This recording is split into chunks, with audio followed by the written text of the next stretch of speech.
시청자 여러분 안녕하십니까? VOA 뉴스투데이 시작합니다.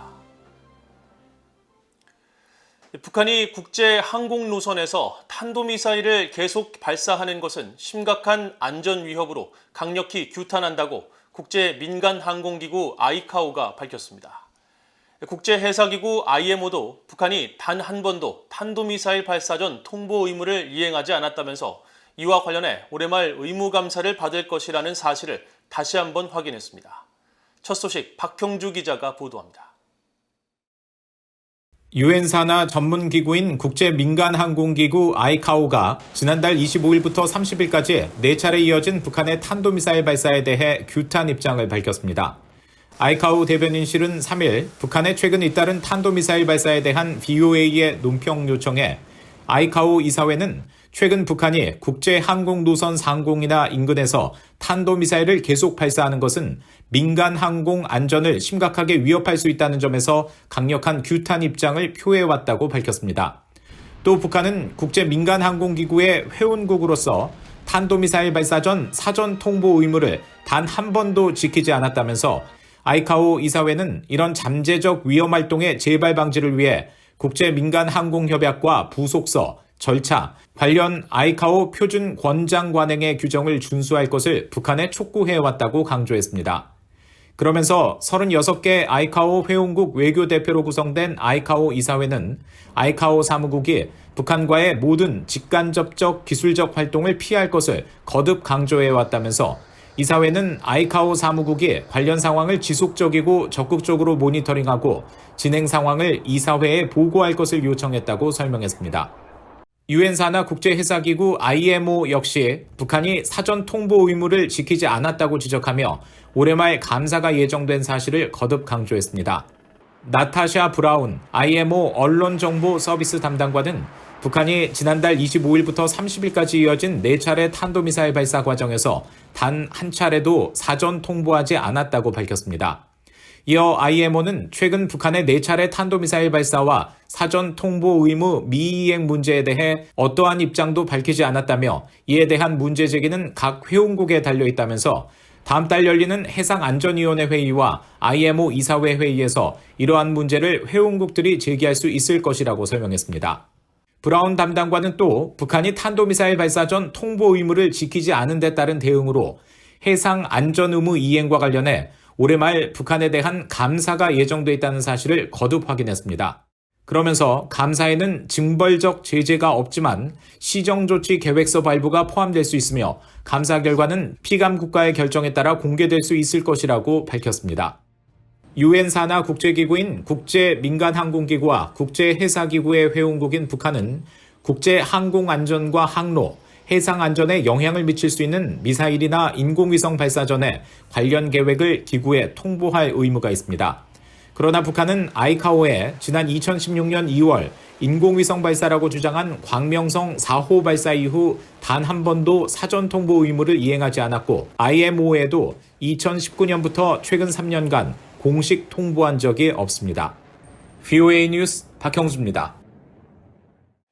유엔 총회에서 군축을 담당하는 제1위원회에서 북한의 핵과 탄도미사일 프로그램에 대한 미국 등 각국의 우려와 비판이 이어졌습니다. 보니 젠킨스 미국 국무부 군비통제 국제안보 차관은 3일 유엔 총회 제1위원회 회의에서 국제평화의 불안정을 야기하는 나라로 러시아와 중국, 북한을 지목했습니다. 젠킨스 차관은 특히 러시아는 자신들이 밝힌 의도와 달리 전쟁과 파괴의 길을 선택했고 우리는 또 중국의 급속한 핵무기 증강과 북한의 지속적인 핵과 미사일 개발을 목격했다고 지적했습니다. 올로프 스쿠그 유엔 주재 유럽연합 대사는 불법적인 핵과 미사일 역량을 계속 개발하고 있는 북한이 핵무기의 선제적 사용에 나설 준비가 돼 있으며 유엔 안보리 결의에 따른 의무 준수를 목적으로 한 대화에 나서지 않을 것이라고 한 선언은 풍계리 핵실험장에서 지속적인 행동과 관련된 보도와 함께 중대한 우려사안이라고 지적했습니다. 그러면서 북한은 핵무기와 기타 모든 대량 살상무기, 탄도미사일, 그리고 관련 프로그램을 완전하고 검증 가능하며 되돌릴 수 없는 방식으로 포기해야 한다고 밝히고 북한이 유엔 안보리 결의에 따른 의무를 준수할 때까지 유럽연합은 계속 철저히 대북 제재를 이행할 것이며 모든 유엔 회원국들은 모든 유엔 안보리 결의를 완전히 이행할 것을 촉구한다고 강조했습니다. 유럽연합 EU가 최근 북한 측과 대면으로 회의를 추진하고 있다는 언론 보도를 확인하며 EU는 독일 베를린 주재 북한 대사 대리와 소통을 유지하고 있다고 밝혔습니다. EU 대변인실은 3일 EU와 북한이 이달 대면 회의를 추진하고 있다는 북한 전문 매체 NK뉴스의 보도에 대한 VOA의 확인 요청에 관련 만남은 통상적인 외교 활동의 일환이라면서 이같이 답했습니다. 이어 북한에 대한 비판적 관여라는 EU의 정책은 잘 알려져 있다며 핵과 미사일 문제, 인권, 북한에서의 인도주의 지원 재개에 대한 메시지가 여기에 포함된다고 설명했습니다. 앞서 북한 전문 매체 NK뉴스는 소식통을 인용해 독일 주재 북한 대사관 관계자들이 이달 중순 EU 본부가 있는 벨기에 브뤼셀에서 EU 대외관계청 인사들과 대면 회의를 하는 방안을 추진 중이며 이를 위해 EU 측에 연락을 취했다고 3일 보도했습니다. 지난 8월 북한 남포에서 발견된 제3국 선박이 결국 북한 깃발을 단 것으로 나타났습니다. 한때 중국계 회사가 관리하던 선박이 어떻게 북한 소유가 됐는지 관심이 쏠립니다. 함지하 기자가 취재했습니다. 선박의 실시간 위치 정보를 보여주는 마린 트래픽의 지난달 28일 지도에 북한 깃발을 단 경성 3호라는 이름의 화물선이 보입니다. VOA가 국제해사기구 IMO 번호 등 기본 정보를 확인한 결과 경성 3호는 지난 8월 북한 남포에 도착했던 제3국 선박 애니호와 동일한 것이었습니다. 당시 VOA는 태평양 섬나라 니우의 깃발을 단 애니호의 북한 남포 입항 사실을 보도한 바 있는데 불과 한 달 만에 니우의 선적의 애니호가 북한 선적의 경성 3호가 돼 나타난 겁니다. 중량 톤수 2,997톤의 경성 3호는 2009년에 건조된 비교적 신식 선박으로 줄곧 중국 선적 롱강 1호로 운항돼 왔습니다. 그러나 올해 4월 니우의 깃발을 달면서 이름을 애니호로 소유는 중국계 회사로 추정되는 우저우 shipping으로 변경됐습니다. 따라서 북한이 올해 4월과 9월 사이 우저우 shipping으로부터 애니호를 구매했을 가능성과 처음부터 이 회사가 북한의 위장 회사였을 가능성이 있습니다. 또 우저우 shipping이 중간에서 브로커 역할을 했을 가능성도 제기됩니다. 유엔 안보리는 북한의 핵과 미사일 개발에 따라 지난 2016년 채택한 대북결의 2321호를 통해 유엔 회원국들이 북한의 선박을 판매하거나 북한 선박을 구매하지 못하도록 했습니다. 하지만 최근 들어 북한이 위장 회사를 동원해 중고 선박을 구매하는 행위가 끊이지 않고 있습니다. 최근 VOA는 2021년 7월까지 타이완 소유였던 화물선 더블 해피니스 1호가 올해 3월 북한 선적의 SF 블룸호로 다시 태어났다고 보도한 바 있습니다. 또 한때 한국 소유였던 만톤급 이하 중고 선박 여러 척이 문재인 정부 시절인 2019년과 2020년 집중적으로 북한으로 넘어가 파장이 일었습니다. 실제로 2019년 12월 한국 인천항을 떠난 지 불과 9일 만에 북한 송림항에서 발견돼 논란이 일었던 한국의 리홍호는 북한 자성무역회사의 도명호로 탈바꿈했습니다.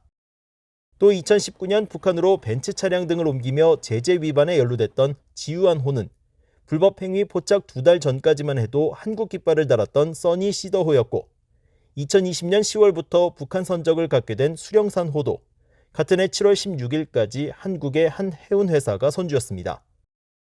아울러 지난 몇 년간 수십 차례 대북 제재 위반 행위가 포착된 선적 비상의 뉴콘크호도 한때 한국 선박이었던 것으로 확인됐는데 매각을 위해 한국을 떠나면서 차항지를 북한으로 보고했지만 어떤 제지도 받지 않은 것으로 나타났습니다. 북한이 필요하는 선박의 사이즈는 보통 10,000톤 이하 이 사이즈를 요구하기 때문에 이 사이즈의 매매 계약이 이루어질 당시에는 당국과 선박 판매자가 자금 출처 등을 유의해서 볼 필요가 있습니다. 또한 이런 전력이 있는 회사에 대해서는 법적 제재할 필요가 있겠죠. 이런 가운데 유엔 안보리 대북제재위원회 전문가 패널은 최근 북한에 잇따른 중고 선박 구매 문제와 관련해 한국 정부와 관련 사안을 면밀히 주시하고 있다며 조만간 공개될 전문가 패널 보고서에 이런 거래를 방지하기 위한 권고 사안을 담았다고 확인했습니다. VOA 뉴스 함지아입니다. 북한 정부와 연결된 해킹 조직 징크가 유명 오픈소스 소프트웨어를 활용해 미국 기업 직원들을 대상으로 해킹 활동을 벌였다고 세계적 IT 기업인 미국의 마이크로소프트사가 지적했습니다. 마이크로소프트는 최근 관련 보고서에서 지난 6월부터 미국과 영국, 인도, 러시아에 소재한 미디어와 방위 우주 산업, 정보통신 IT 서비스 분야 직원들을 겨냥한 사이버 활동을 탐지했으며 포착된 기술과 기반 시설, 도구, 연관 계정 등으로 미뤄볼 때 관련 활동이 북한 정부의 후원을 받는 해킹 조직 징크의 소행이라는 점에 높은 확신을 갖고 있다고 밝혔습니다. 보고서에 따르면 징크는 지난 6월부터 링크드인과 메신저 프로그램인 왓츠앱을 통해 표적 기업의 직원들에게 접근한 뒤 악성 코드를 심은 오픈소스 소프트웨어를 전달해 상대방이 이를 내려받으면 전산망에 침투해 주요 정보를 탈취하는 등의 해킹 활동을 벌여왔습니다. 마이크로소프트 측은 징크가 이런 수법으로 2022년 6월부터 수많은 조직을 성공적으로 손상시켰으며 이들이 악용하는 플랫폼과 소프트웨어가 광범위하게 사용되고 있는 만큼 다양한 분야와 지역에 걸친 개인과 조직에 심각한 위협을 야기할 수 있다고 경고했습니다.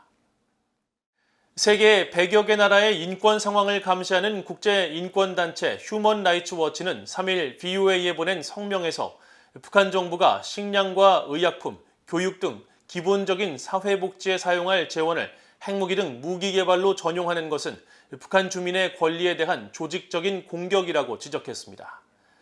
이 단체의 필 로버트슨 아시아 담당 부국장은 성명에서 북한 주민들은 말 그대로 독재 정권 보호를 위해 북한을 군사화시킨 김씨 일가의 권력에 대한 갈망 때문에 굶주리고 죽어가고 있다면서 부족한 재원을 주민을 위한 기본적 필요에서 대량 살상 무기로 전용하는 것은 범죄라고 비판했습니다. 그러면서 북한의 이런 재원 전용 문제는 국제안보 우려에만 근거해서는 안 되고 인권에 대한 국제적인 공동 비판에 직면하도록 해야 하며 유엔 안보리가 올해 북한 인권 문제에 대한 공식 논의를 재개해 조치를 해야 한다고 촉구했습니다. 앞서 한국국회 국민의힘 소속 신원식 의원은 지난주 한국 국방부 산하 국책연구기관인 한국국방연구원으로부터 받은 북한 정권의 핵개발 비용 추산 자료를 공개하며 북한 지도부가 6차례 핵실험 등 각종 핵 개발비로 최대 16억 달러를 지출한 것으로 추정됐다고 밝혔습니다.